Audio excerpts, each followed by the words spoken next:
All right, good morning, everybody. Uh, we talked about this fight yesterday on the roundtable last night, and as everyone has probably heard, if you're a boxing fan and you follow the boxing news, it looks like Errol Spence versus Yordenis Ugas is just about done and looks very likely to happen in April or in the springtime, I should say. I'm hearing April.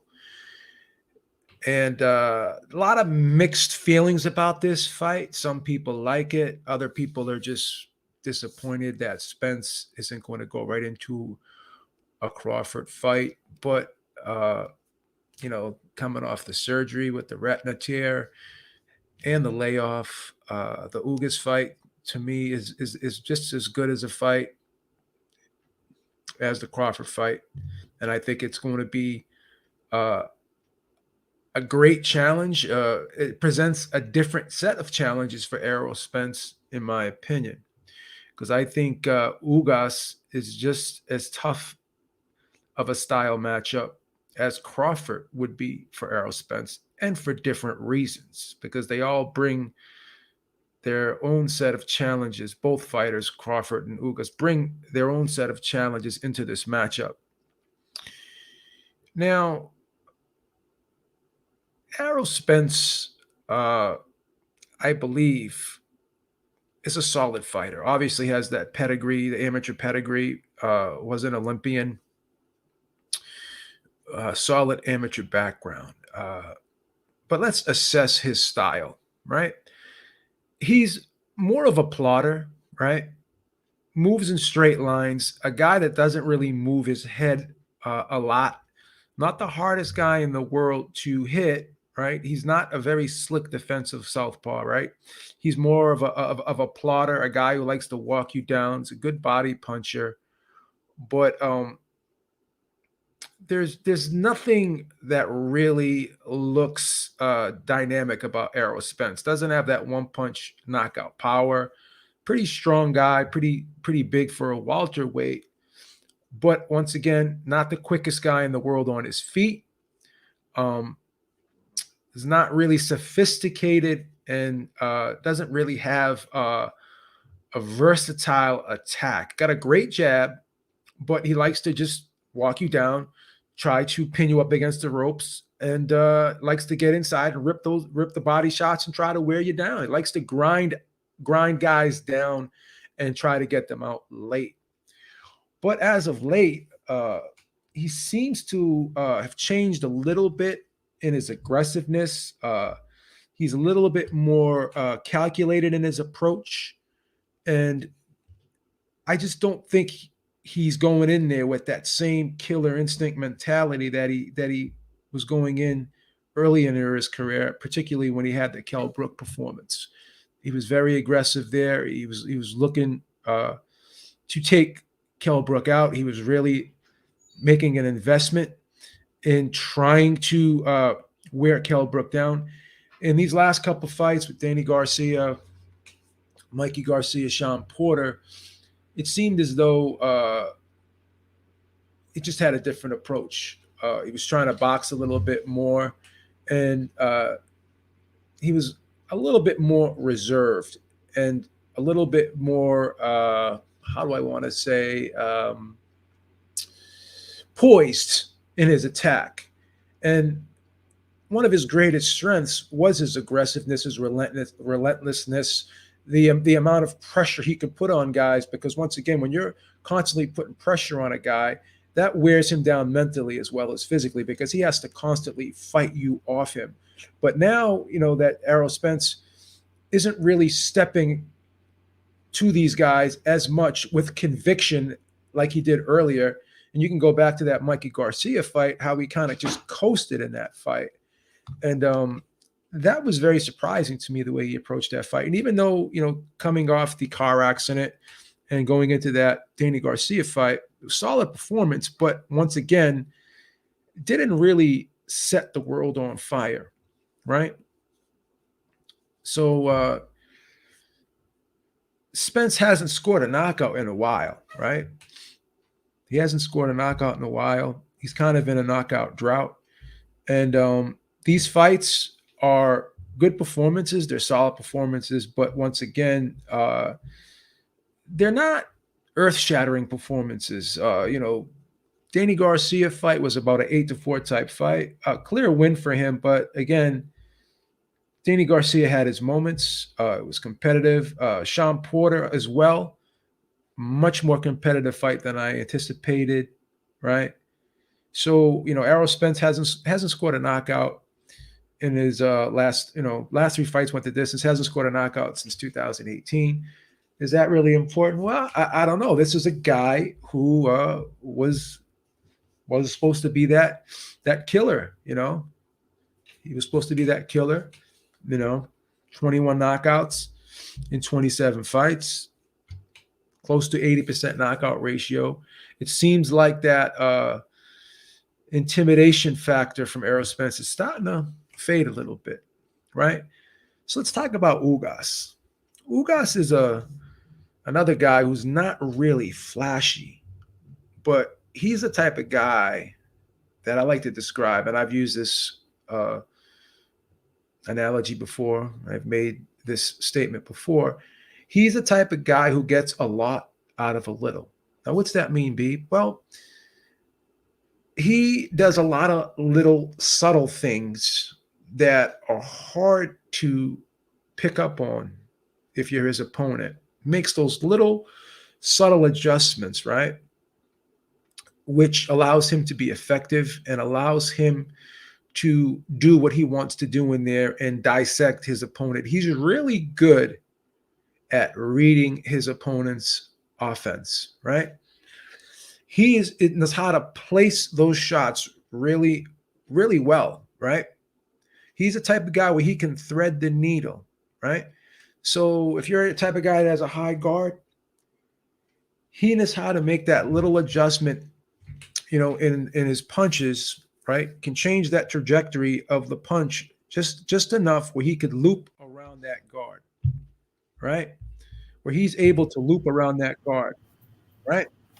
And a lot of times guys, they don't have that explosive type speed, right? They're not really explosive dynamic. But you have a guy like Marquez, and this is people are going to say, well, B, you're going to compare Ugas to Marquez. I'm not saying that they're the same fighter, but they share a similarity where they know how to read their opponent well, and they're really good at timing, right?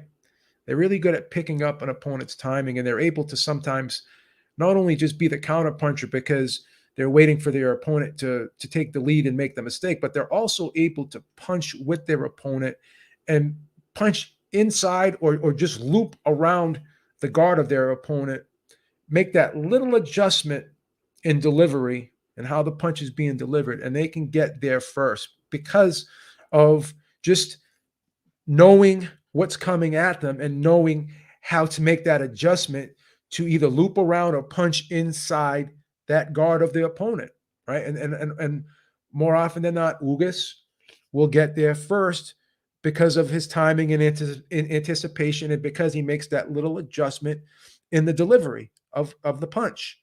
And he's very versatile, and he has a very varied attack, throws a lot of body punches. And again, going back to the subtle movement, he knows how to step around, kind of fights in that tight circle where he doesn't just stand in front of you. He'll take that little half step to the side, whether it be right or left, slide back. But when he slides back, he'll always either pivot out to his left or his right. So he's never going to stand right in front of you, right? Errol Spence, again, tends to move in straight lines. And I think Ugas, being a guy who's really, really good at reading his opponent, he'll pick up on that. And because Errol Spence doesn't have the quickest of feet, right?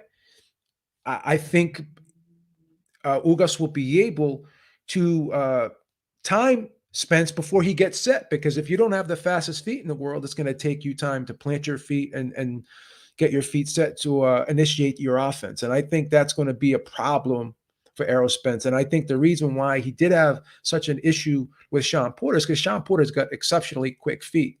And Manny Pacquiao has exceptionally quick feet. Even past his prime, Manny Pacquiao has probably some of the quickest feet in the welterweight division, even though he's past his prime. We saw how he did against Keith Thurman, and how the foot speed was a problem for Keith Thurman, who was another guy who has quick feet, right?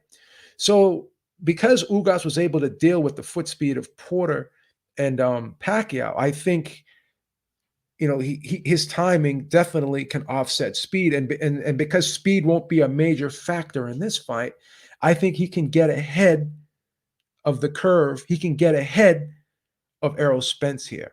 And another great quality of Ugas too is he's hard to hit clean. Even when you do hit him, a lot of times he's partially blocking the shot. He's rolling the shot. He's tucking the chin. You're grazing the top of his head. He's partially blocking what you're throwing at him. And he's not getting the full blunt of the punch. And once again, I don't believe, and I think the evidence has shown that Errol Spence is not that one-punch knockout guy. And if you can't hit Ugas clean, and you're not that one-punch knockout guy, then I think that you'll have problems getting him out of there and discouraging him. So he has also a way of slowing the fight down. And once again, Errol Spence's, I believe his output has gone down a little bit as well. So I think that Ugas is very live here, and I believe he can win this fight, and I'm picking him to win this fight. And the odds are very similar to his last fight, where Manny Pacquiao was a -350 and he was a +270. Ugas, the odds are identical in this fight. Errol Spence is a -350 and Ugas is a +270. So I think the craftier, more versatile Ugas, I think is going to win this fight, and I think that we're not going to see the best Errol Spence. I think we're seeing a steady decline in Errol Spence, and I think that's going to play a factor in this fight as well. I'm going to let Joseph Heron come in here because he always has a great take on these fights, and he's good at breaking down these fights. He's got an analytical approach like myself. Joe, what do you think of this fight, and do you agree with what I'm saying here? Am I off base? You know what, brother? First of all, Happy New Year, man. Is it too late to say Happy New Year? It's January 7th. No, it's not too late because we haven't been in each other's presence for a while. So obviously we can wish each other Happy New Year now. Very good. Happy New Year then to you. You're up in the Northeast. I'm in the South Texas area. Yeah. And here right now it's 31 degrees. So I'm bundled up while I'm talking to you. But as you stated, very seldom whenever we share the air, very seldom do we ever disagree. You have an excellent take on this fight, and you're spot on. One of the things that you pointed out, which a lot of people are missing out on, is that Ugas is not your customary Cuban counterpunching fighter exclusively. He's a guy who counters extremely well, but people are missing out, most people, on his deceptively crafty footwork. As you stated, he was pivoting with Manny Pacquiao. Every time Pacquiao tried to get that escape route, he would pivot right along with Pacquiao, not letting him get out of firing range.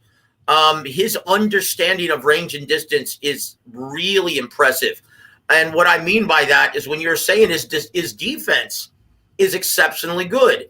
And one of the reasons for that, a lot like Shakur Stevenson, he will hit you, and then as soon as he finishes hitting you, he'll slide back just maybe an inch or two to get out of range. Okay, so he's controlling the pace and controlling range in most people that he faces.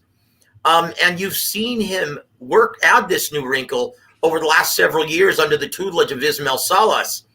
He's become very proficient at not only controlling range, but also adding the wrinkle of taking the lead more effectively. This is a guy who, unlike most Cubans, will get off first, and he'll slide that overhand right.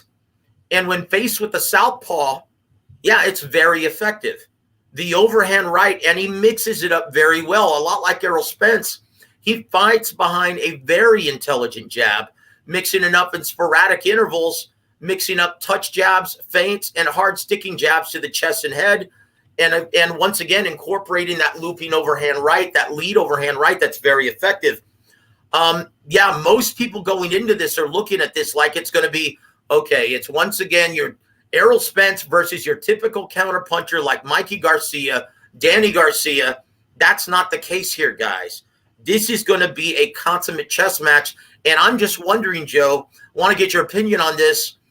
Would it serve Errol Spence better if he decided to go back to what brought him to this level, and that's being the relentless, effective aggressor, cutting off that reaction time, forcing the pace of the fight, and working on the inside exclusively, throwing those creative combinations like he showed against Kell Brook to the body and head, mixing it up, just chopping him down like a tree.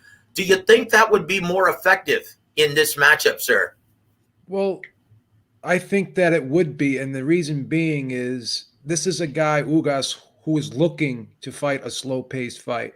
And even though he is a counter puncher, he will touch you. He's not looking to be perfect. So he'll just sit there and tap, tap, tap, tap, tap, and be pesky with that jab, not only looking to land it, but he's looking to touch you, force you to move your hands around where he can create openings, right? So he's throwing a lot of throwaway punches, right? A lot of touch punches that may not appear to have a purpose to them.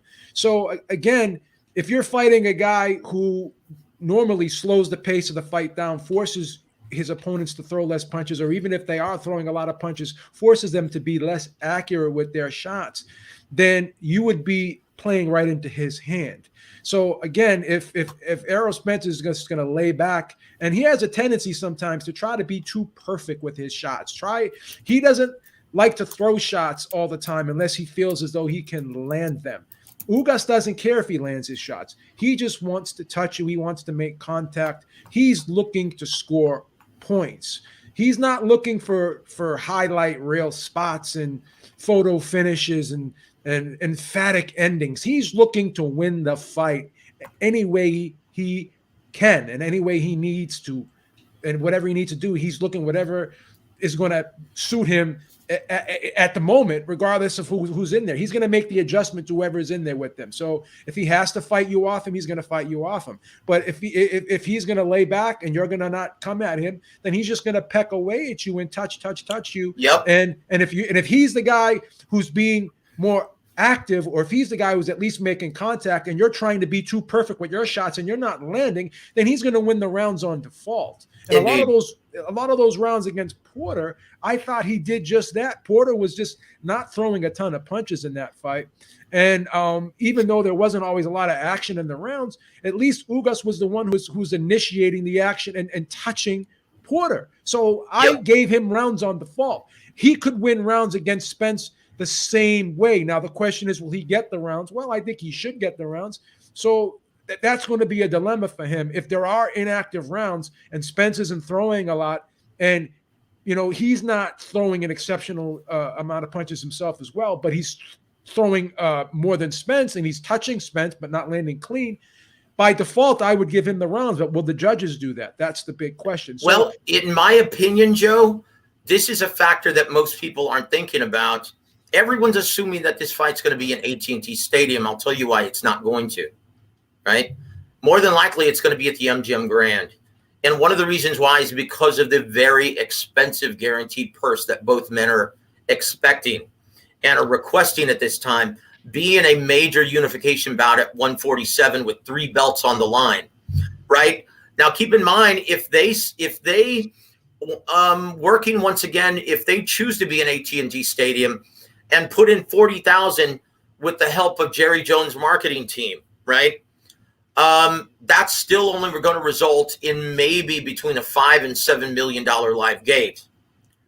It's very difficult to compete with the big guaranteed site fees that the casino are going to offer you. Yeah. In my opinion, because of the hefty purse that both men are requesting, this is a no-brainer. This has to be in a casino, which in my opinion, if you get the judges from Nevada, in my opinion, that evens the playing field here. The Texas judges tend to favor the more aggressive fighter. That's it. The Nevada guys are a little bit more balanced. I think that's a great point, Joe. You know, in my opinion, brother, that levels the playing field. Now, here's the intangible I'm throwing at you, Joe. And this is on everyone's mind. And this is the big unknown until we get into the fight. And once again, there are no right or wrong answers until we see both men in the ring. But in your opinion, are we going to see the same Errol Spence Jr. after a year of inactivity, coming off of that very delicate, very severe injury of the detached retina? And once again, he hasn't fought since December of 2020. Are we going to see the same Errol Spence Jr.? Tell you what, if it's not, he's going to be up against it. I mean, you don't have very many rounds to give away here if you're suffering from ring rust. Yeah, and again, he didn't look bad against Danny Garcia, but you did see a little bit of him slowing down a little bit, being more poised than usual. And Danny Garcia is another guy who was coming off losses. Once again, Danny Garcia is a great fighter, but he has slow feet as well. Well, he's a one-trick pony also, and Errol Spence Jr. showed against Mikey Garcia and once again against Danny Garcia. If he's faced with a counterpuncher by trade, he's going to own you. And once again, he neutralizes and disrupts your timing and rhythm with that very intelligent and underrated jab that he works behind. Yeah. Plus, he's very good at sliding in and out of range, a lot like Ugas, but once again, he's not dealing with just a counterpuncher by trade here. Well, I think the big advantage Spence had, the two big advantages Spence had over both Garcias is, again, they're both not quick on their feet. That's number one. That's number one. And number two, they're more or less mid-range fighters. When you have a guy like Ugas who beat Pacquiao from the outside. Ugas beat Porter, in my opinion, from the outside. And he can also fight on the inside because he's a very capable body puncher, and he's an adequate mid-range fighter. So this is a guy that can face you on all fronts here, whereas those other guys who were good counterpunchers, right? But again, they had slower feet and they had short arms and they were mid-range guys. So Spence could beat those guys from the outside. Absolutely. I don't think he can beat Ugas from the outside. It's going to be a chess match. And if you're coming off of a year of inactivity, it's going to be more advantageous of Errol Spence to take the lead. You don't like James Toney once told me this, ring rust. Okay, if you're a counterpuncher, you need to stay active. Okay, those are the guys who always show sign of ring rust and slippage if they're coming off of a long period of inactivity. So if you take the lead, you don't suffer from as much ring rust. That's a timing issue. And so if Errol Spence wants to look good and be effective in the outset of this fight, he has to force the action, take the lead, and try to cut off the reaction time of Yordenis Ugas, make it an inside fight as much as he can. And once again, if he's forcing the action, that might give him the edge in the early rounds. This fight cannot be fought in the center of the ring if you're Errol Spence, because once again, we see Ugas, who doesn't allow himself to get backed up against the ropes. He's fighting in that tight circle. And Spence, who's constantly moving in straight lines, the guy who's circling all the time, is going to have the advantage in the punching angle. And that's going to be a problem. And Ugas is a very cerebral fighter. Once again, excellent ability on reading his opponent, picking up on his opponent's tendencies, right? Spence fights the same way all the time. He's a plotter, straightforward. I'm going to grind it out. And, he's got decent hand speed, and he's got a great jab from the outside, and he's a good body puncher on the inside, and he does put his shots together, but he has to set his feet. And if he can't set his feet, if Ugas is constantly taking those little subtle steps and constantly pivoting, and the great point you made is, Ugas is constantly pivoting, and when you're constantly pivoting, you're constantly fronting your opponent. That's right. It's forcing him to turn and reset. Yeah, you're constantly facing your opponent because your opponent's looking to create the punching angle on you. But if you're constantly facing him every time he's looking to create that angle, then you're taking that angle away, and you can beat him to the spot and get off first. And Ugas has a knack for picking up on what his opponent's doing and beating him to the spot, getting off first, making that little adjustment in how that punch is being delivered, whether he shortens it up or he puts that little subtle loop on it so he can just loop it around your guard.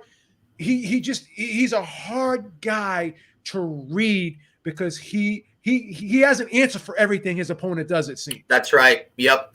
And it's only improved over the last several years. And the confidence level, yep, Joe, has to be through the roof. Absolutely. Just beat a legend. He's been active, right? He's been elevated to the full WBA champion. Now he actually beat the guy who had the title. He wasn't just elevated to it. He validated himself by beating the guy who held the title prior to him, right? Yep. And Errol Spence has to be questioning himself. He has to be questioning, what's going to happen if I get hit in that eye? Is he going to be subconsciously protecting that eye? Is he going to be subconsciously saying, questioning himself because of the layoff? Is the timing going to be off? Well, then once again, Joe, and those are very valid questions. And yeah, that's the big intangible that no one knows about. In my opinion, that's the sole reason why Tom Brown, and he's very, very smart, always has a contingency in every big fight in case someone has to pull out or is forced to pull out with it, like the Manny Pacquiao Errol Spence Jr. fight. In the event that Errol Spence Jr. does not make it to this fight, and that's a very realistic possibility, you've got Spence-Yordenis versus Butayev in the co-main event. So in the event that Errol Spence Jr. is forced to pull out and April isn't a large enough timetable to get back in the ring at 100%, then Spence-Yordenis is going to step in with Yordenis Ugas. That's the contingency from Tom Brown. Just like we saw in the last pay-per-view, if you did watch it, Luis Ortiz versus Charles Martin, in which they featured Frank Sanchez for that reason, in case someone was forced to actually pull out. They featured him in the main event for that reason, or the co-main event, rather, for that reason. But let's talk about right now, Joe, the positives of Errol Spence. Once again, because he hasn't really shown this in his last couple fights, people forget what an effective aggressor Errol Spence Jr. is. The difference, if you look at now, minus that Larry Hazard scorecard, I actually thought Spence versus Porter was a relatively easy fight to score. I had it 8-4, just like the other two judges for Spence. And the biggest difference in that fight was his ability to throw creative combinations to the body and head. He just did the better work on the inside. Where Porter would often smother his own offense. People forget how proficient Errol Spence Jr. is on the inside, putting together combinations creatively and just beautifully, man, to the body and head to body. This guy has that beautiful two-fisted attack. That's, and I think that's going to be his game plan going into this, putting on your hard hat, forcing the action, being the aggressor, and doing the better work on the inside, making it a numbers game, and just rolling the bones and testing your luck that way.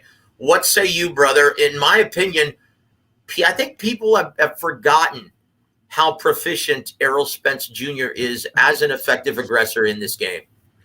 Yeah, I do believe that that's going to be the better strategy, but it still presents problems because, once again, Ugas is so good at timing guys when they're coming forward. He can catch Spence coming in, but it is the better strategy. It's the more effective way, or gives him the best percentage of winning, because once again, it's worse if he does lay back. And even against Porter, though, we did see that he had to constantly reset his feet, and there were some problems in that fight. Ugas isn't going to smother himself like Porter. Porter sometimes just barrels his way in, and he does smother his own offense. Yep. And sometimes he has a tendency to even flail with his shots. Yep, indeed. And Ugas, who's a more disciplined guy, will not do that. So yeah, Spence is going to have to do that. And to your point, I think Spence's relentlessness And just the fact that he's going to flow when he has you up against the ropes, Ooh, he just flows. yep. The shots just flow. There's That's his no wheelhouse, brother. yeah, there's no hesitation. There's no second guessing. He already knows what he's going to do. It's instinctive, right? Yep, yep. That's it. That's his bread and butter. That's who brought him here. Yeah. And a lot of people have forgotten how proficient he is. Now, look, the primary reason why I was stoked, and I was curious by reading your headline, right? The primary reason why I wanted to jump on, I wanted to get your thoughts and pick your brain on what you meant by, is it better for boxing if Ugas wins? I don't really understand that yet, and I want to get, because that's my forte, is the business of boxing. I was taught the business by the late great Don Warwick Chargan, right? So I wanted to pick your brain and get where you're coming from in this, because I don't know if I fully understand what you mean. Is it better for boxing if Yordenis Ugas pulls off the mild upset in April? In my opinion, Ugas will have a seemingly easy negotiation with Terence Crawford, and I have absolutely no doubt that fight would get made. Whereas if Spence were to win, I don't know if that fight with Crawford would get made. So I love the fact that this fight is going to be for 3 belts, and there's only going to be one left, and Yep. that will be Crawford's belt. I do believe Ugas cares about his legacy. I do believe the money is important, but I think the legacy is equally as important to Ugas. And he's a guy who's come from nothing. So making the money he's made now in his last couple fights, I'm sure he's under, he's happy with that. And he's not looking to be greedy right now. And I'm not trying to say Spence is greedy, but maybe the money is more important to Spence than it is to Ugas. That's just my opinion. I could be wrong. Well, here is, and that's what I thought you meant, and that seems to be kind of a trend that's floating around the boxing community at this times, and throughout, from the minds of people that I really respect, like yourself, as well as a lot of writers and a lot of critics, a lot of guys who have been in this business for a while. And I'll tell you why it's going to be very difficult either way. Because Terence Crawford is a stubborn individual who is insistent on testing the free agency market right now. It's going to be a very hard sell at this point unless he gives Al Heyman options on his next 3 or 4 fights. He is not going to get Yordenis Ugas or Errol Spence Jr. Because then this is the problem. When you're not a huge ticket selling attraction, the free agency market very seldom works out for your benefit. It very seldom works out in your favor. Here's why it's going to be a hard sell. This is a gentleman who's grown accustomed to demanding and earning a minimum $4 million guaranteed, regardless of opponent. What is he going to expect when he steps in the ring or tries to make a fight with either Yordenis Ugas or Errol Spence Jr.? That's going to be very, very difficult to make this fight if he insists on remaining a free agent. This fight easily gets made with either Errol Spence Jr. or Yordenis Ugas if he humbles himself and gives Al Heyman options on his next 3 or 4 fights. In my opinion, if he just does that, both fights, either one gets made later on this year, but he's going to have to humble himself and give Al Heyman options on his next 3 or 4 fights. What say you, sir? I think that he would do that. I can't guarantee it, but the reason why I think he would do that, because guess what? Keith Thurman wants to fight, would want to fight Crawford, right? There's a lot of guys over there. Jamal James could fight him. Boots Ennis. There's a lot of guys over there. I know Boots Ennis is not exclusive. He's a Cameron Duncan guy. He fights on Showtime, but he's not advised by Al Heyman. But not at all. You've got guys like Spence-Yordenis, right? Yeah. Yeah, I mean, those are very makeable fights, Yeah. and there are a lot of, like, look, Terence Crawford just needs to humble himself and realize that the great majority of the talent resided at 47 and 54. Well, They're all. I mean, most of it is under the promotional banner of PBC.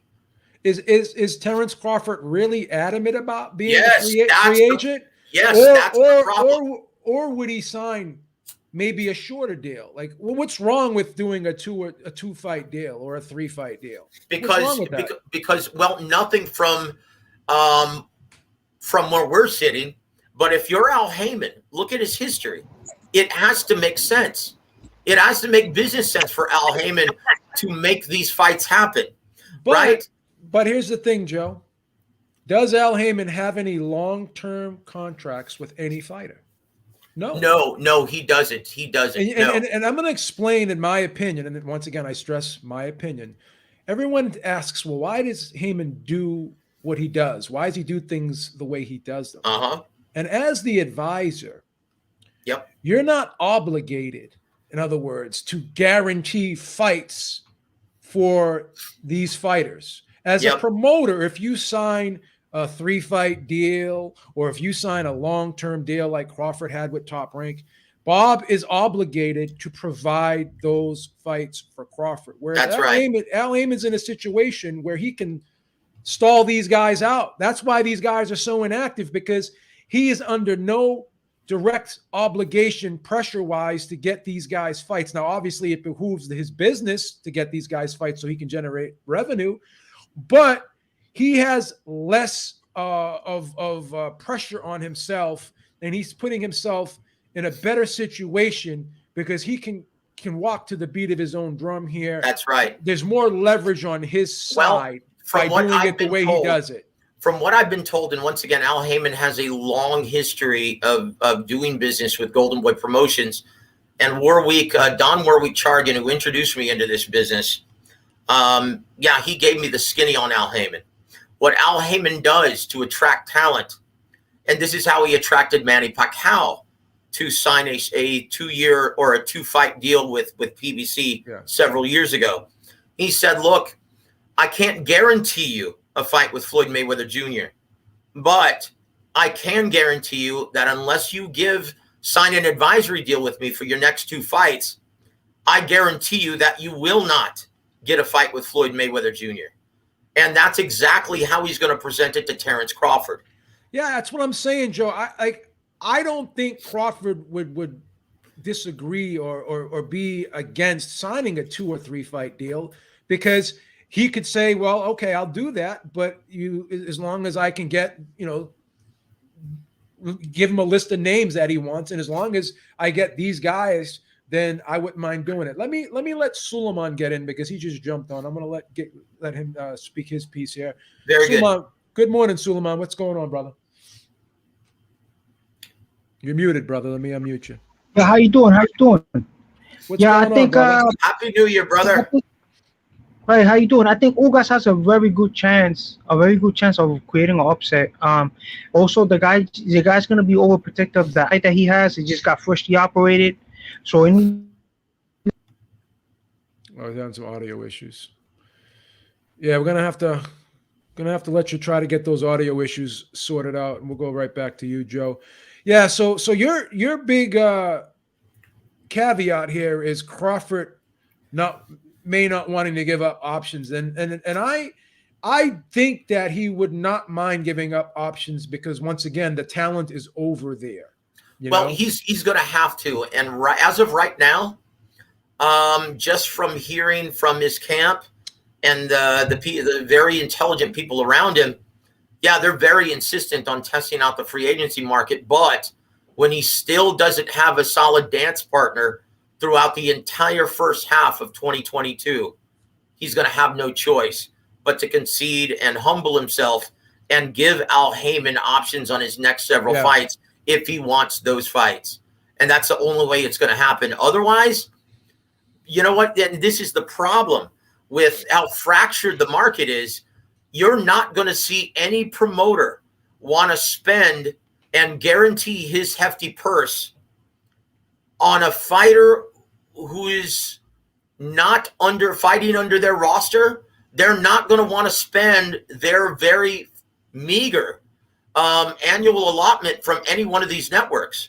Unless, like if you're Al Heyman, Why would you give this guy a guaranteed $6-7 million to face one of your guys if there's no guarantee he's going to stay on your roster? Now, keep in mind on Fox, one of the reasons why all of his fights, all of his big matchups are being thrust on pay-per-view. Guys, we're looking forward to 12 pay-per-views this year, once a month. And that's out of necessity.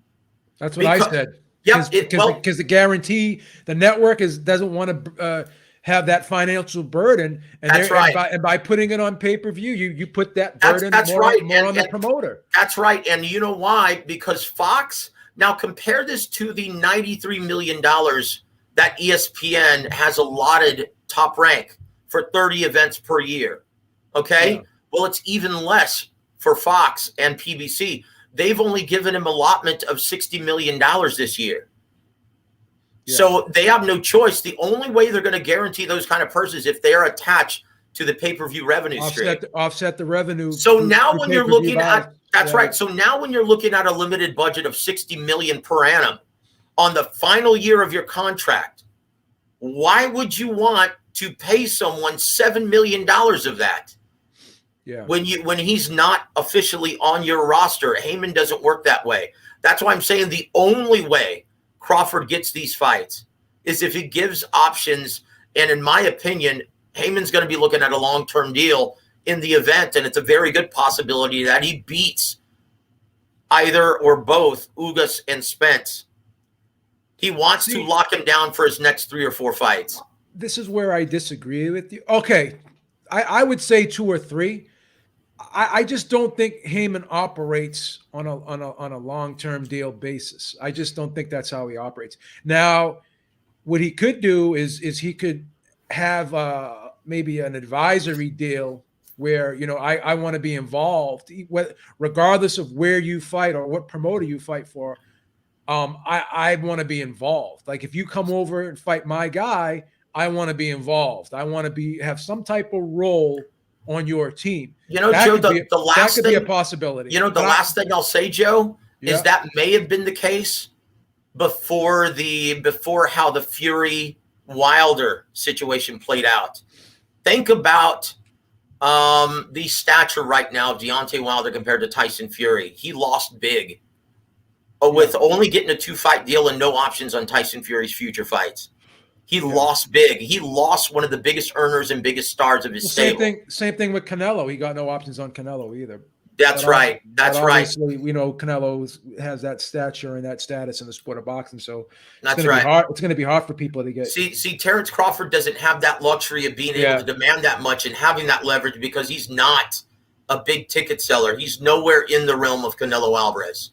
That's the biggest problem he faces. And if he doesn't play ball, you may see him shut out this entire year. I'm gonna try and let Suleiman get back in there. It's telling me, Suleiman, your mic is not connected, so you got to sort your mic out, bro. I can't let you back in if you don't have your mic sorted out.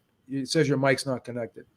But I think you make some valid points, and I know a lot of people don't want to talk about the business. They shy away from it. They frown upon it, but the business is attached to the sport, man, the business is attached to the sport, and it determines whether these fights happen. Yeah, your mic's not sorted out, Suleiman. Can you hear me better? Go ahead, Suleiman. Yeah, I'm getting okay. Feedback, so I'm gonna have to remove you, brother. Yeah, he needs to put his headphones on, brother. That's all. Yeah, you got to put your headphones on. I'm sorry, brother. I'm gonna have to remove you. Yeah, we're having issues getting you on, man. You got to sort your you got to sort your audio out. I'm sorry, brother. What was the point you were making before you switched over to Suleiman? I thought that was very intriguing. Can you repeat that, please? I'm trying to remember what I just said. So I said Canelo doesn't have to deal with the option situation. Yeah, you said something after that, and once again, I lost my train of thought as well, but it was very intriguing. But yeah, look, and you're seeing – this is why you're seeing a ton of activity among PBC fighters at 147, but you're not seeing a ton of activity among the PBC fighters in and around the 60 and 68 area, right? Because he does not have any any guarantee that Canelo will fight on the PBC platform. What he's trying to do is create as many potential opponents for Canelo in that arena, right? So that's why you're not seeing Benavidez fight anyone of note. That's why you didn't see Caleb Plant fight anyone before this fight. That's why you're seeing Charlo fight the Montiels of the industry, right? No offense to them. They're very good fighters. But he wants to keep everyone in their winning ways and create as many opponents as he possibly can to try and get Canelo Alvarez to compete on either Showtime or Fox, right? That's why you're not seeing those guys fight each other, but you're seeing all of his fighters take on PBC competition at 47 and 54, right? So what do you think happens? And I have to say this in my opinion, and people will criticize me for being biased, but I like Top Rank's situation because they haven't thrown all their eggs in one basket, because they can do pay-per-view, they have the ESPN Plus app, and they have regular ESPN. So they have the most diverse broadcasting portfolio, whereas Eddie Hearn primarily has the Zone, which is just the app. Yep.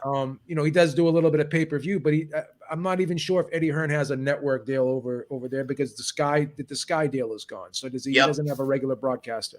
So I think ESPN and Top Rank have the more diverse portfolio in terms of ways of broadcasting fights. Absolutely. And what most people don't consider, Joe, right, is there's a reason why Bob Arum left HBO in the first place, because they weren't willing to pay for their fights, their big matchups, without the added revenue stream of pay-per-view. Like when they decided to attach the pay-per-view revenue stream to Terrence Crawford versus Victor Postal, that pretty much sealed the fate of Bob Arum looking for other platforms to feature his fighters on. He understands that you're not creating any new fans by hiding it behind a pay-per-view paywall. In fact, quite the contrary, you're hindering and obscuring the product. Your best matchups, you're obscuring your best matchups from a big mainstream and casual audience. You're not going to gain any new fans that way. No one's going to see the product. And the diehard fans, I mean, let's face it, the biggest problem within the business of boxing right now is piracy. Diehard fans are no longer purchasing these events. Look at Gervonta Davis versus Isaac Cruz. Once again, it's what did they report? 52 to 54,000 purchases. Yeah, that's abysmal. And I'm sorry, but when the numbers, when I get the numbers here next week for Ortiz versus Martin, it's going to be rivaling the Clarissa Shields pay-per-view. It's not going to be much at all. It's going to be considerably less than even Gervonta Davis versus Isaac Cruz. Arum knows this. He didn't even want to put Terrence Crawford versus Sean Porter on pay-per-view, ESPN Plus app. He wanted to be shown on regular main. This is why he initially offered Sean Porter $1.7 million for that fight. He wants to keep everything where it's going to be in front of a mainstream and casual audience, and it's going to grow the sport and gain new fans. Because think about this. Is PBC, are they gaining any new fans by hindering and obscuring their best product on the pay-per-view, behind the pay-per-view paywall?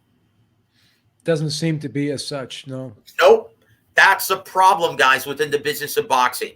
In my opinion, that's the biggest problem within the business of boxing. And unfortunately, just like HBO ended up leaving the sport of boxing, the business of boxing, I think that's where Fox is headed as well. This is the final year of the contract, and the fact that they're not willing to guarantee any of these purses without the added revenue stream of pay-per-view, that speaks volumes. They're on their way out of the boxing business, and it seems absurd when you consider how much they're paying for their sports entertainment in NFL, MLB, even the NHL. They're paying them billions of dollars.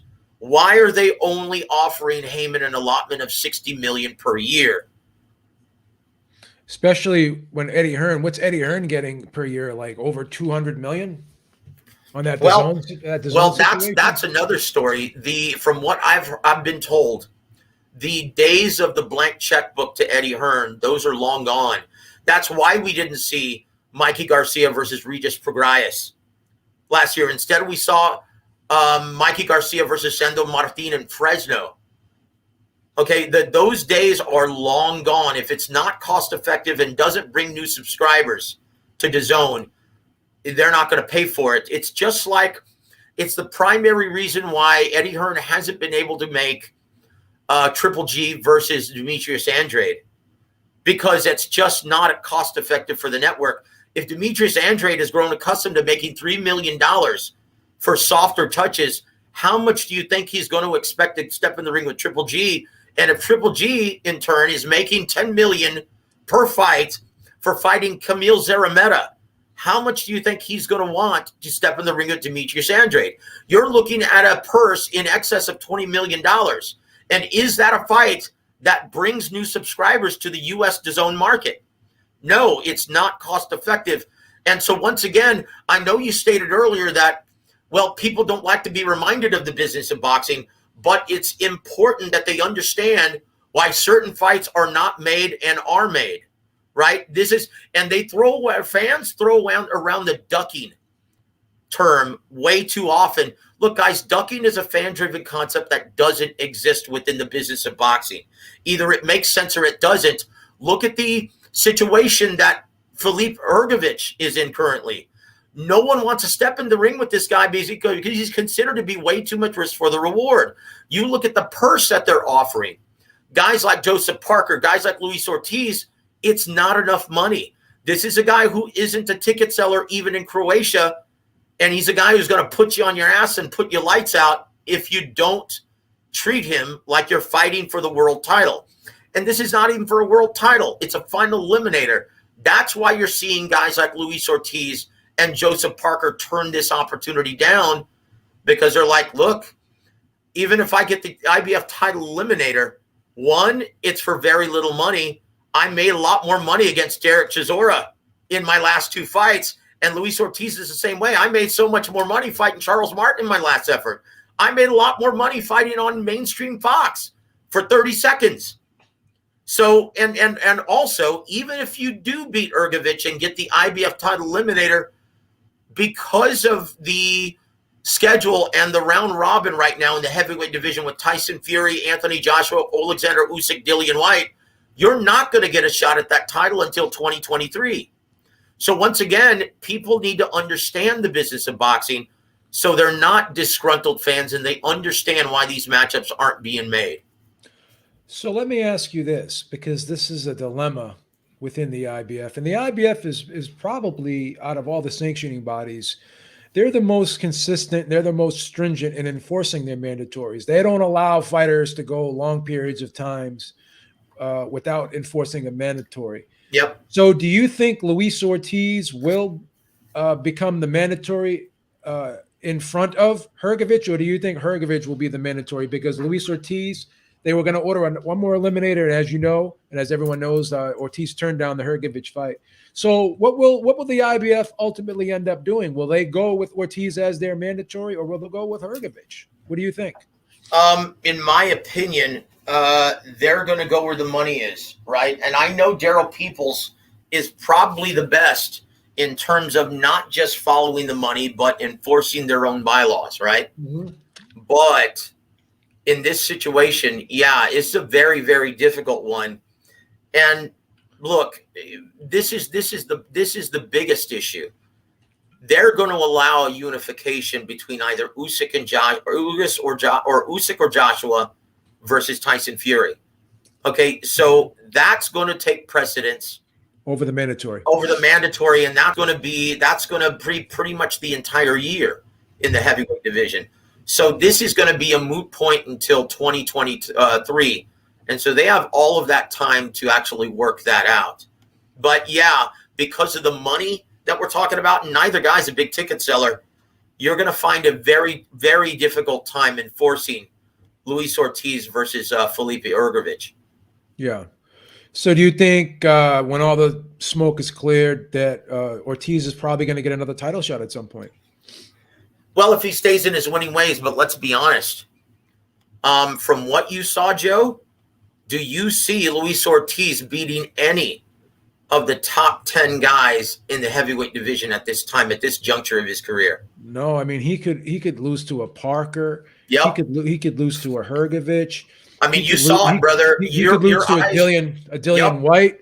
Your He eyes could- don't deceive you, brother. You know what you're looking at in the ring, and you saw, boy, him having a hard time pulling the trigger against a very stationary Charles Martin. What about him versus a Joe Joyce? Joe Joyce picks him off from mid to long range, winning the fight with that jab alone. Yeah. So even if you go down a rung in the ladder, Ortiz is going to have challenges because even against Charles Martin, as we both mentioned, he had some issues there. He was behind in the fight. Yep. That's the problem if you're Luis Ortiz. So look, if you're Al Heyman, even though he's one of your bigger, more highly ranked commodities in the heavyweight division, look, Promotions 101 and Tom Brown is going to be advising Al Heyman of this. When you have a guy who's long in the tooth and he's not a big ticket seller, you roll the bones and you stick him in tough. That's it. I mean, what are you waiting for? He's 42 years old. So you know what? You stick him in tough, you roll the bones, hope for the best, and that's it. Because this guy doesn't have very much longer within the heavyweight division. Yeah, his days are numbered. Yep. Suleiman is back. He's got some headphones. Let's give him one more shot. Let's see. Excellent. Good morning, Suleiman. All right, what do you got, Suleiman? Yeah, how you doing? How you doing? So, okay, so like I was saying before I had to get the mic. Ugas is a real good boxer, man. He's a Cuban boxer. The guy just got a freshly operated eye. He's gonna be protecting that eye. If he gets hit real good, a couple of good shots, it could be detrimental. He's gonna have to change his whole game plan. Errol Spence has been lucky. He's been matched right against good opponents. I believe Ugas is gonna become the cash cow of that division. He's gonna become the cash cow. He has the glamour. He's gonna beat this guy. Then he's gonna try to make the fight. He wants to fight with Terence Crawford next. He's gonna accommodate Terence Crawford, anything possible to get that fight to be made. Or it's like a Tyson thing. Like when Tyson wanted to be unified, all those fights that happened with Tyson, there wasn't easy matchmaking.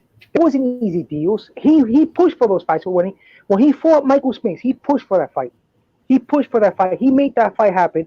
He accommodated Michael Spence every way possible to get that fight to be made. And then he became the real undisputed champion. So this is what Ugas knows. This is what Ugas is gonna do. He's gonna accommodate these guys. Also, the comment that you said about the heavyweight that nobody wants to fight Hergovich. That's a bunch of sissy fighters that shouldn't be fighting. Luis Ortiz has been getting over. He's no way in hell he's 42 years old. That guy's much older than what that. He's got to be he's pushing 50. You could tell the way he was getting hit by Charles Martin. The problem with Charles Martin, he likes to admire his. If Charles Martin would have admired his work, he would have beaten Luis Ortiz that night. He started admiring his work. After a couple of rounds, he knew he dropped Oluosi twice and got caught slipping. And you could tell that, not for nothing, Charles Martin should not give up. He got a hell of a chin, man. He got hit with some punches and he didn't go down. So, and also all this thing with the matchmaking, that's cool, all that business aspect. But remember, who's the boss in the division? Who's the boss in the boxing is the fighter. The fighter could make things happen, man. The fighter says, I want this fight to happen. He could work with Bob Arum. He could work with Don King. He could make things happen. We tending to look too much at Al Heyman and his contract. Like if a fighter goes to Al Heyman and says, I want this fight to happen, that fight's gonna happen. You know what I'm saying? We gotta be realistic. So what the fights are being pirated. Everybody's pirating fights, man. But if you want to make the fight happen and the purses are there and the people who do pay-per-views and buy the fight, you gotta become an attractive fighter. Tyson was filling up stadiums, man. We need a fighter like Tyson right now. A guy that thinks has the Tyson mentality to make fights happen. Thank you for giving me your time, man. I'll stay on if you want me to. Yeah, you can hang around if you want, brother. And you can chime in. Yeah. All right. Well, that's a tough sell, to be honest with you. I mean, when you're talking about Mike Tyson, this guy was a slot machine. He was a moneymaker. I mean, this guy was the toast of the sporting world at one time. Yordenis Ugas, sad to say, and as much as I respect him as a fighter, This is a guy who couldn't sell out my living room on a Friday night. Okay, I'm sorry, that's just the case. And once again, if he beats Errol Spence, boy, that's a step in the right direction. And once again, Promotions 101, if a guy's not a ticket seller and you want to increase his market value. Okay, let me interrupt for 1 minute. Let me interrupt for 1 minute. Let me finish. Okay, I know what you're saying, boss. But you just said something about let him Ugas. finish. Let him finish, Suleiman. You can respond Okay, as soon as he finishes. So Promotions 101, right?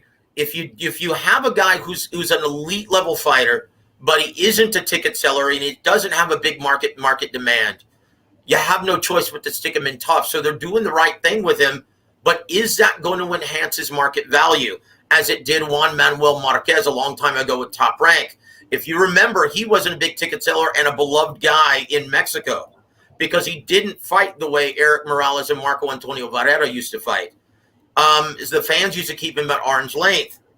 So Top Rank had no choice. Bruce Trampler, Brad Goodman, they just stuck his ass in tough, fighting beast after beast after beast, and it eventually paid off.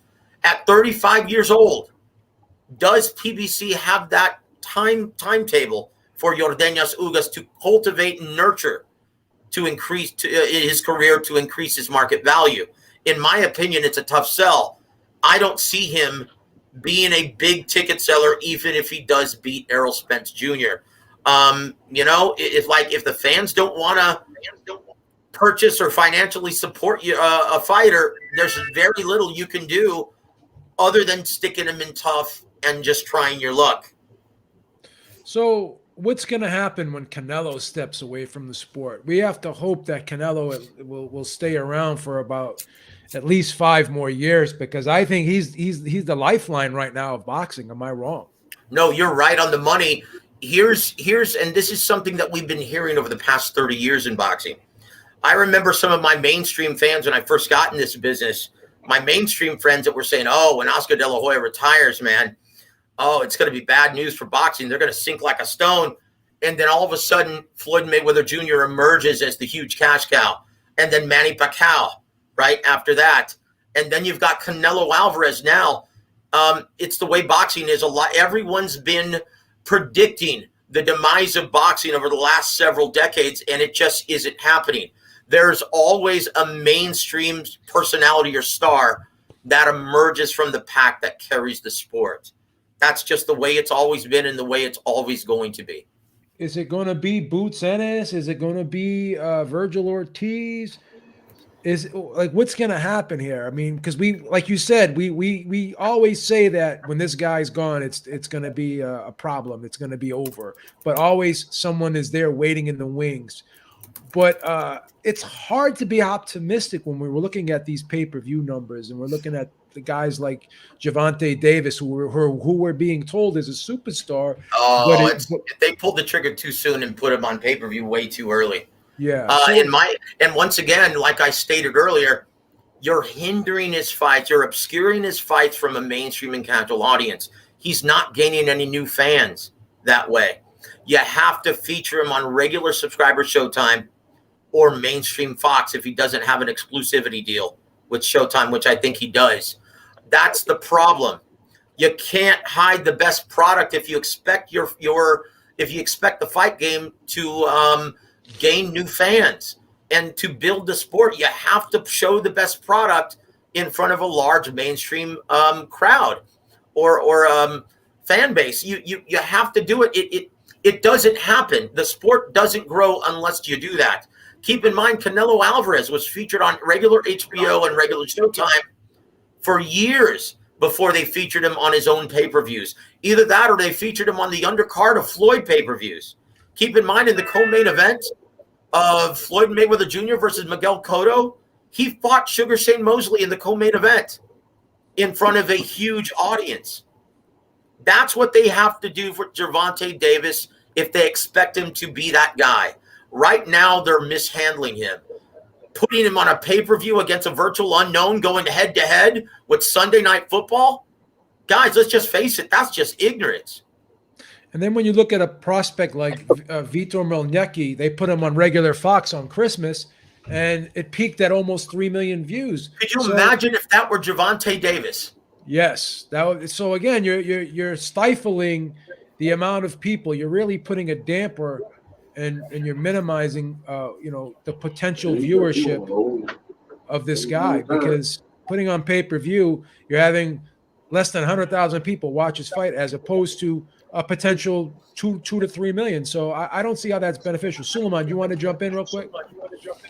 Yeah, I just want to say, the opportunity is there for one of these young guys like a Victor Ortiz, like a Virgil Ortiz, like a Boots Ellis, one of these guys to come in.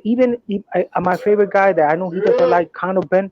I like Conor Ben a lot. I think Conor Ben could squeeze, because Eddie Hearn could squeeze him in there. He could attain one of these unified titles. Unified belts, and he's marketable. He got a whole, everything about him is very marketable. His father's ex-champion and everything, and he just acquire the revenue that they need in the pay-per-view the pay-per-view thing. Plus, he could fight in England. He could become another AJ. That's what they need to put guys like that to compete against the world level. He just got a regional belt, a continental WBA belt, and he gets more respect with that belt than half of these champions. They treat him with much more respect than they treat Ugas, and that gets me upset because Ugas is a great fighter. Ugas been through the gauntlet already. Ugas beat world-class fighters already. You know what I'm saying? And I remember one time I'm telling Habib, I don't like Ugas' style because he doesn't pump the jab, but Ugas is very defensive. When I saw him fight Pacquiao, he got a lot of my respect because he's very defensive, and this is a guy that could really become undisputed champ, and then pass the torch to a guy like Conor Ben. You know what I'm saying? Yeah. This is what we need to see. Guys that want to fight each other, forget about the matchmaking thing. People's losing money left and right. You know what I'm saying? But people's making money. That's boxing. You know what I'm saying? People lose money, they make money. Like in casino. You go to a casino, me and Habib could probably go there one night. Habib will win and I'll lose. And it'll be vice versa. And we gotta be happy. That's what it is. That's gambling. That's casino. And this is boxing. So what we gotta do is put Ugas in there with the best. I want to see Ugas become undisputed champ. I know he got a big chance to take all those belts. Even Crawford. Crawford's small. He's slowing down. He's sitting down his punches. I won't be surprised. Ugas will give him a hell of a fight, a bomb burner. It's a tough fight. And then my boy comes in, Conor Ben, young, strong, hungry, starts tapping him, learning from the fight game. He got all these guys around him that make him feel good, and he become undisputed. Another Mike Tyson. That's what we need, man. You know what I'm saying? You guys have a great night. All right, Suleiman, we'll catch up with you, man. God bless you, brother. Good, Joe, brother. this is a perfect example of what I stated earlier, in that the days of the blank checkbook to Eddie Hearn from DAZN are long gone. Because if you notice, you haven't heard any more talk about Conor Ben stepping in the ring with Adrian Broner. That fight is dead in the water, that matchup, because Adrian Broner, in order to take on that fight, in order to get that fight, he's demanding an absurd amount of money, like $5 or $6 million from what I was told. Yeah. And that's not going to happen. And, Eddie Hearn, if this were a year ago, they would have been more than happy to write that check and introduce Conor Ben to the U.S. market. And that's a fight that he could easily win and become maybe the first man to stop Adrian Broner within the distance.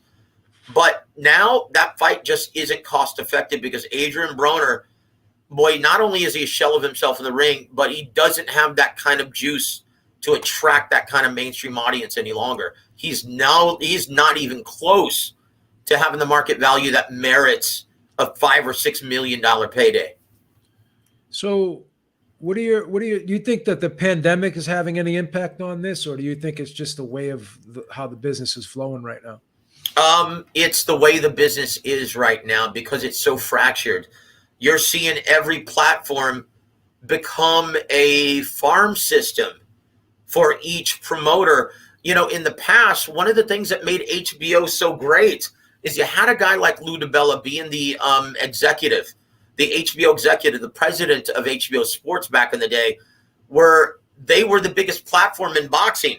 And the way he built HBO to be the biggest platform in boxing, he had the TV dates and the big purses or the big budget to hold these promoters' feet to the fire, saying, look, Don King, Top Rank, look, if you guys want us to showcase your prospects on a regular basis on this channel, You're going to have to give us Felix Trinidad versus Oscar De La Hoya.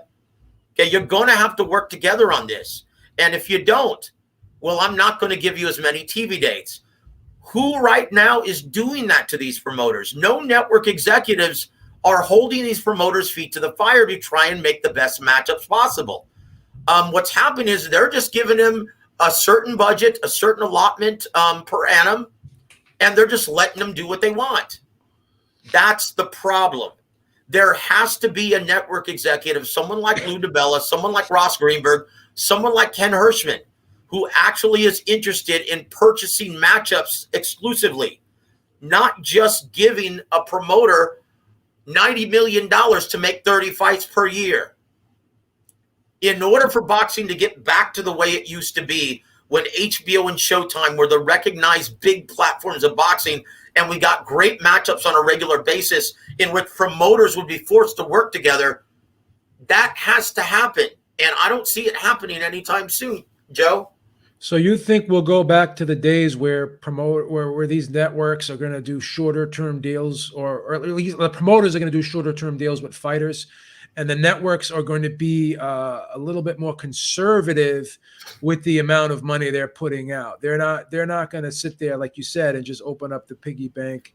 Things are going to be a lot more calculated now, and they're not going to be as much free for all as they were a couple years back.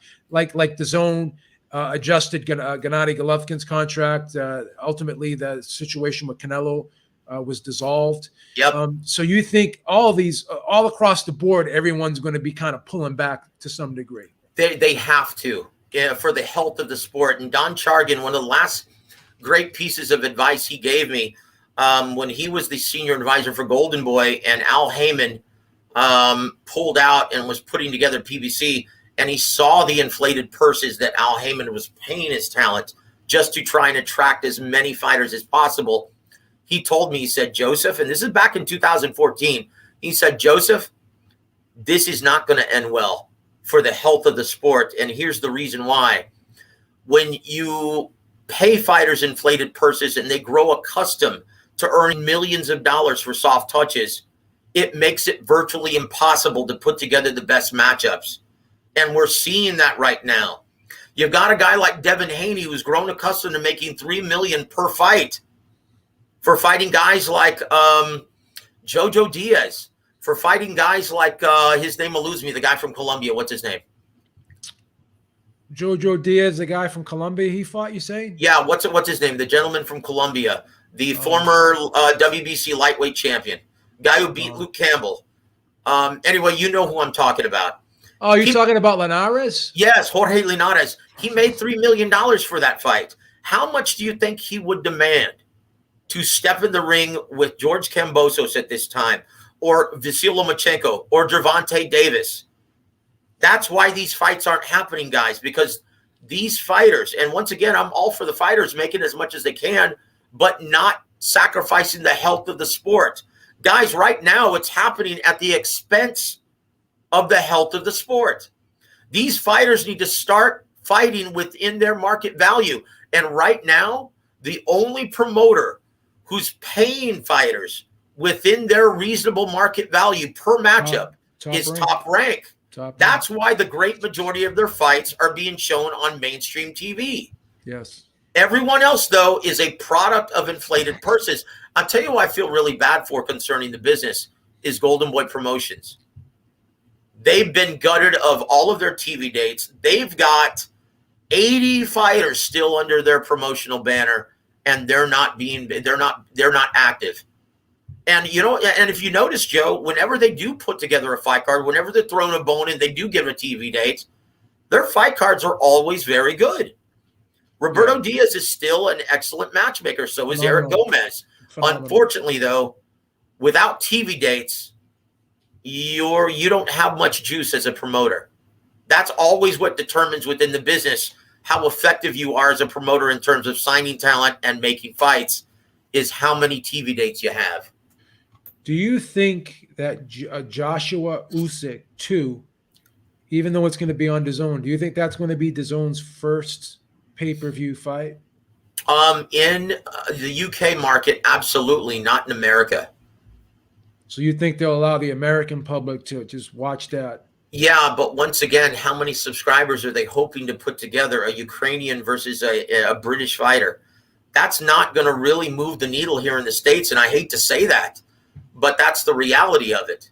Yeah. You know what? As great of a draw and as great of a guy, ambassador for the sport as Anthony Joshua is, he's still a relative unknown to most mainstream and casual sports fans in America. That's a big problem when you're talking about the gigantic purses that these guys are expecting. Think this is why they're talking about that fight taking place in Saudi Arabia, because it's not a guaranteed moneymaker in America. Yeah, Tyson Fury versus Anthony Joshua, Alexander Usyk versus Anthony Joshua, those aren't guaranteed moneymakers here in America. Yeah. That's a big problem for the business of boxing. They're even talking about Tyson Fury, Dillian White going to Saudi Arabia. Well, it may have to with the amount of money that Dillian White is requesting. And honestly, I feel bad for him because this is the worst possible time to try and negotiate with a guy like Tyson Fury. This is a guy who's coming off making $50 million in his last 2 fights. And he not only was a commercial success in his, I mean, think about how much the live gates were for his last 2 fights. $35 million they pulled from just the live gates alone. And both, well, especially the first fight, even though it didn't make money for everyone involved, it still did 825,000 purchases on pay-per-view. But and so when you look at those numbers, it's terrible for Dillian White. Even though this is the biggest fight that they can make in the UK outside of a fight with Joshua, yeah, it's very difficult to negotiate on Dillian White's behalf because this guy has made so much more money in his last 2 fights, albeit by inflated purses, but it doesn't matter. So the WBC rewarding Team Fury with that 80-20 split is justified when you're just looking at the numbers. I know it's somewhat unfair to Dillian White, but that's just – so Eddie Hearn knows this, so he's like, well, the only way I can get my guy the kind of purse that he's looking for, we're going to have to look at someone else that's going to provide a much bigger site fee than if we even put it in a stadium in the UK. Well, let's talk about that split 80-20 because everyone's sitting there talking about, oh, well, Dillian White's the interim champ and it says in the WBC rules. That's not the way it works, Joe. And, that's not the way it's worded in the rule too. It says up to 45%. It doesn't state guaranteed. And just like what Paco did, right, when determining the purse split for Terrence Crawford versus Sean Porter, right? Even though in their bylaws it's 70-30, but he's like, you know what? When you consider the last 2 purses that these guys have made, it's only fair if we make this a 60-40 split in favor of the champion. Well, again, and not only that's the way it's done with the WBC as well, Joe. Yeah, and if you read the rules and you don't cherry pick and take out of context what you're reading, it says, if you read deeper into the rule, it says this split can change under the discretion of the WBC. That's right. And what they do to try to make this as fair as possible. And unfortunately, well, it's not very fair in this situation because Dillian White is a big draw in the UK. And once again, it's the next biggest matchup that Tyson Fury can participate in outside of an Anthony Joshua fight. It's a huge moneymaker in the UK. But you know what? They're being kind by giving Dillian White an 80-20 split, because if you look at just the numbers on their last 2 purses, right? And if you look at their numbers in terms of live gate, boy, Dillian White right now is lucky it's not a 90-10 split, just from the sheer figures alone. Well, did he shoot himself in the foot by going to arbitration? Because the arbitrator is going to look at all this. That has nothing to do with this. Honestly, that's why they're going to arbitration, because they knew that the WBC, because of protocol and looking at the fighters' last 2 purses generated, they knew that the WBC was going to rule in favor of an 80-20 split. This is the reason for the arbitration, right? But not only that, Joe, if you're looking at it from the WBC's perspective, and I'm not taking any sides here, but I'm just looking at the nature of the beast, right? If you got a guy like Dillian White who's threatening legal action against you and is tearing you up and down constantly and criticizing you and complaining about you, would the WBC do him any favors? Wouldn't they? Like, why would they go out of their way to help Dillian White after all that? And I'm not saying Dillian White's not being treated unfairly and it's wrong for him to have not gotten his title shot by now. I'm not disagreeing with that.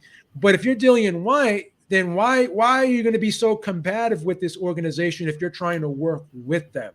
Right now, once again, this is a terrible spot for Dillian White to be in, because right now the WBC is more concerned with Tyson Fury dumping their title. They understand that they stand to make a lot more money if Tyson Fury is carrying their belt and defending it, especially in the UK against Dillian White. So right now, yeah, it's very unfortunate for Dillian White, but they're going to side with Tyson Fury. 100%. He's the big money maker, right? And that's what they've done in the past. They always go where the money is. That's just the way it is. So in my opinion, I think Dillian White will finally buckle under, and I think he will take the offer. And well, if he's smart, he will. Because think about this. If he tries to wait until arbitration is ended in March, Tyson Fury's already going to pick a dance partner, and then he's going to move right into a unification with either Anthony Joshua or Alexander Usyk. So once again, if he wants this opportunity and wants this fight, he's going to just have to be humble himself and say, okay, guys, well played. We want the opportunity to fight you. Because if he doesn't fight against one of the real champions in boxing until 2023. Yeah. That's what you're looking at. But is Eddie Hearn being hypocritical here? Because he offered Dillian White $5 million to fight Anthony Joshua pre-pandemic for 4 belts in the UK, right? And now all of a sudden, and Eddie Hearn is notorious for offering less than desirable purses to B-side opponents to his fighters, right? Of course. And so is this being hypocritical on Eddie Hearn's part? And is it going to be a bad look for Dillian White? And is he going to get a reputation of pricing himself out of title fights? And are people going to start questioning how bad does he really want this fight? Well, once again, Dillian White is in a terrible predicament at this time. If he were smart, he would tell Eddie Hearn, look, they've got us. They have all the leverage in this scenario. They have us. He's not in a position of power at all right now. No, not at all. And this is, once again, through no fault of his own, this is the absolute worst time to negotiate with Tyson Fury. He's coming off of 2 career high paydays. Like, when you look at the last 2 purses generated from both Anthony Joshua and Tyson Fury, right now, if you look at the numbers alone, Tyson Fury made the most out of both of them. When you look at the Pulev fight and the Usyk fight, Tyson Fury actually made more money in his last two fights against Deontay Wilder. You can argue, and it may end up being this way, and I'll have to do a little more research on it. Tyson Fury may be the highest paid boxer of 2021. Or maybe it could be Canelo. No, it's the second. He's the second highest paid fighter. Canelo will probably be number 1 because he fought more times. Yep, that's it. And once again, you look at his guaranteed purse in his last 2 fights. Jeez, you've got $30 million from the Billy Joe Saunders fight, and then that mammoth $40 million guarantee from Showtime. Yeah, he is easily the biggest cash cow in boxing right now. But what did Fury get for his last 2 fights? Roughly 25 and 30 million respectively. So that's 55. Yep. And what did Canelo get? 30 and 40. Yep. And those are just guarantees, maybe. Those are just guarantees. Yeah. So Tyson Fury is a respectable number 2. That's it. He's got the second highest grossing figure for any fighter in boxing right now, even more so than Anthony Joshua in his last 2 fights.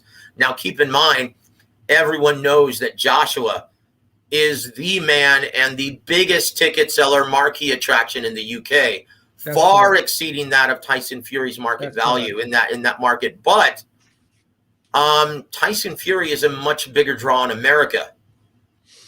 So once again, you've got a guy who's not limited to competing in the UK to draw big numbers.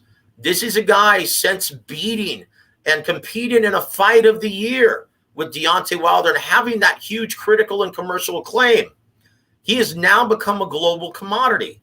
And so all of these guys who are pointing to his numbers against Otto Wallin and Schwartz and the first Deontay Wilder fight, guys, wait and see. Okay, you're going to see how much his mainstream attraction has increased since his last two outings against Deontay Wilder. Yeah. And here's the thing, too. Obviously, people love to talk about the UK and how they do great numbers, which they do. But you have to factor in the price difference in the UK compared to the price difference in the United States. That's it. Look at the live gates that Tyson Fury has You can't done. You can't look. Even with a sold out stadium in what is it called? Tottenham is in the Hotspur, right? Yeah. Even with that sold out live gate, it's still only generated what, 8 million pounds. Well, think about and this. Then you look at the big casino site fee and the inflated ticket prices, right? In Vegas, 17 million live gate attracted in the T-Mobile Arena, and before that, 18 million for the rematch with Deontay Wilder at the MGM Grand Garden Arena. That's a combined live gate in your last two efforts of $35 million just from the gate alone. Yeah. And then people talk about, these gates, and you can look at Klitschko versus Joshua, right? When they fought, where did they fight? In Wembley? Was that the stadium they fought in? What stadium did they end up fighting in? And which fight? Klitschko versus Joshua back in. That was at Wembley Stadium. Yeah, that was a mammoth event, man. And you know how much the live gate there was 13 million. Yep, that's it. And once again, it's very difficult to compete. And this is why I stated earlier with Yordenis Ugas versus Errol Spence Jr., it's virtually impossible to compete with the huge site fees that these casinos can pay. Jerry Jones wouldn't be willing to compete with that. Yeah. Not for this fight. So in closing, how do you think this Ugas thing plays out? Do you think that the winner, you think first of all, you think Ugas will beat Spence? That's number one. And number two, if he does beat Spence, do you think that the Crawford fight will be imminent? In my opinion, when you're looking at Spence versus Ugas, this is all contingent on the intangible that we won't know until they fight, is whether or not we're going to, whether or not Errol Spence is going to make it to the fight and be 100% by April. Two, we don't know if it's going to be the best version of Errol Spence Jr. Either way, though, let's just assume that it's 100% version of Errol Spence Jr. Even if he is 100%, this is still a 50-50 fight, an even money fight, in my opinion. This is a coin flip that could go either way. And if it's held in Vegas with the Nevada State Athletic Commission judges, this is a level playing field. This is anyone's fight. And is it imminent that the winner is going to face Terrence Crawford? Like I stated earlier, unless Terrence Crawford gives Al Heyman options on his next 3 or 4 fights, just like the fighters used to have to do Frankie Carbo if they wanted to take on the mob's champions, right? Yeah. He's going to have to play ball with Al Heyman, or else he will not get this fight. Yeah. It'll be Keith One-Time Thurman or someone else, someone like that. Okay. Good stuff, Joe. Thank you so much, man, for joining me today, man. We had a great discussion, and always welcome to come back anytime. And talk to you soon, man. Always a pleasure to share the air with you, my friend. And you have a great weekend, and Happy New Year once again, my friend. Happy New Year, man. Stay safe. God bless you, brother. You too, brother. All right, guys. So that was a great discussion. I'm going to stick by my guns here. I think that Ugas versus Crawford, it would be an easier fight to make. Again, that's just my opinion. I could be wrong. But Joe brings up some great points, because as long as Al Heyman is going to be in the mix. He's going to have some type of impact on how these fights get made, and if they get made at all. But I'm going with Ugas here. I think Ugas has got a very problematic style. I think his timing, his craftiness, his solid defense, his versatility, a lot of the subtle things that he does, I think would present a lot of problems for Errol Spence, who I still question. Even if he is 100%, I would still pick him to lose this fight based on styles. But I'm really not expecting him to be 100%. And I think the layoff's going to play a factor in this. So I'm taking the plus 270, and I'm recommending people take the plus 270 and go with Ugas here. He's a live dog, and I think he can pull it off. Guys, thank you so much for joining me. We will see you next time, and make sure you check out the Ringside Reporter podcast every Sunday, 6 p.m. Eastern time. Talk to y'all soon. Have a great day, everyone.